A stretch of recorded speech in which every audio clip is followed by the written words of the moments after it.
Baik, Mbak Esa mengamati begitu ya untuk kebijakan-kebijakan suku bunga yang sudah dirilis oleh The Fed, Bank Sentral Amerika Serikat, dan juga Bank Sentral Indonesia, itu Bank Indonesia.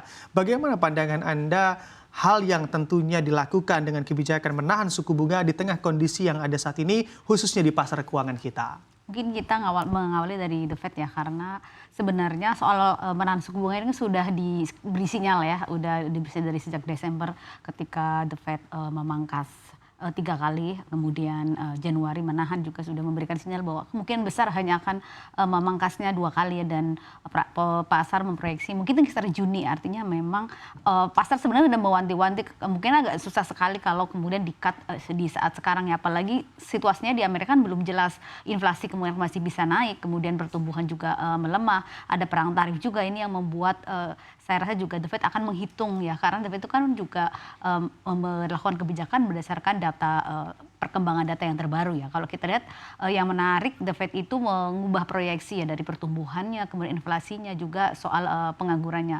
Kalau di pertumbuhannya mereka mengkoreksi cukup dalam ya ke 1,7 dari 2,1, sementara inflasinya tetap naik. Ini memberi nuansa yang gloomy ya ke ekonomi Amerika Serikat. Di satu sisi ada proyeksi pertumbuhan yang turun jauh, ini bisa memberikan mungkin The Fed untuk mempercepat pemangkasan untuk mendongkrak pertumbuhan ekonomi, tapi di sisi lain juga ekonominya mereka mungkin akan panas ya, inflasinya akan naik. Ini juga pasti akan menjadi pertimbangan. Jadi nanti kita mungkin melihat ke depan seberapa buruk sih indikator ekonomi Amerika ke depan, karena dalam beberapa bulan terakhir kan indikator-indikatornya ya sudah mulai terasa agak goyang ekonomi Amerika ya.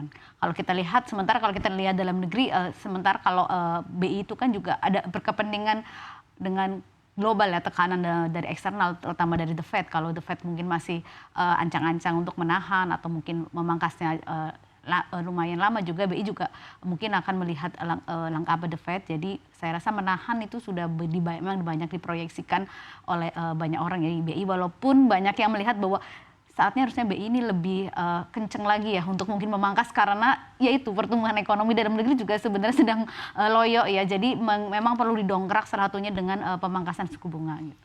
Oke, baik. Dengan peluang pemangkasan suku bunga Bank Indonesia yang Anda lihat tadi begitu, seharusnya pada momen kemarin Bank Indonesia memangkas suku bunga. Apakah ini juga menjadi hal yang cukup tepat dilihat dari spread antara suku bunga yang dimiliki oleh The Fed dan juga apa ataupun angka yang juga dimiliki oleh Bank Indonesia saat ini terkait suku bunga?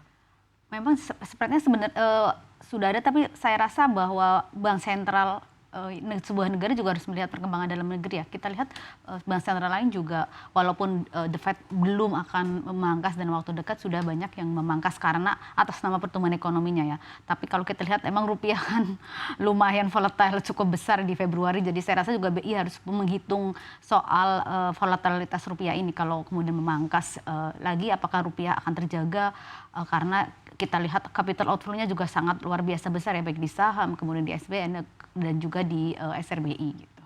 Oke, baik. Kita bisa terkait kemungkinan ke depannya lagi, Mbak Esa. Terkait apabila ke depannya memang kita masih menunggu bagaimana respon dari The Fed, akankah memangkas ataupun menahan di periode selanjutnya, apakah itu juga masih akan diikuti oleh Bank Indonesia ke depannya? Kalau kita lihat pasar kan memproyeksi Juni ya, dari The Fed sendiri paling cepat mungkin Juni, walaupun kita tidak tahu karena ada indikator, siapa tahu indikator ekonominya jauh lebih memburuk dengan cepat kan, kita tidak tahu ya, walaupun mungkin inflasi agak besar, tapi kalau saya rasa kalau pertumbuhan ekonomi Amerika menuju mungkin yang mengkhawatirkan, juga The Fed juga pasti akan berpikir ulang untuk memangkas lebih cepat ya. Demikian juga saya rasa BI ya, ada kebutuhan sebenarnya di dalam negeri untuk mendongkrak pertumbuhan ekonomi. Kita lihat mungkin nanti ini kan kuartal 1 ya sampai Maret, seberapa besar sih sebenarnya pertumbuhan ekonomi kita, apalagi di Maret itu kan ada Ramadan ya, yang seharusnya menjadi peak dari semua konsumsi Indonesia. Kalau kemudian data-datanya ini berat nih, saya rasa mungkin kalau boleh saya berharap BI memangkas suku bunga ya, walaupun saya tahu taruhannya mungkin ada di rupiah gitu. Karena rupiah pun juga akan menghadapi periode yang sangat berat di April, karena kita tahu ada pembagian dividen yang biasanya menggoyang rupiah cukup besar ya, karena ada outflow yang sangat besar untuk pembayaran dividen ke luar negeri. Oke, jadi memang posisi atau kondisi yang sangat dilematis Betul, juga. apakah mendongkrak pertumbuhan atau menjaga stabilitas rupiah gitu.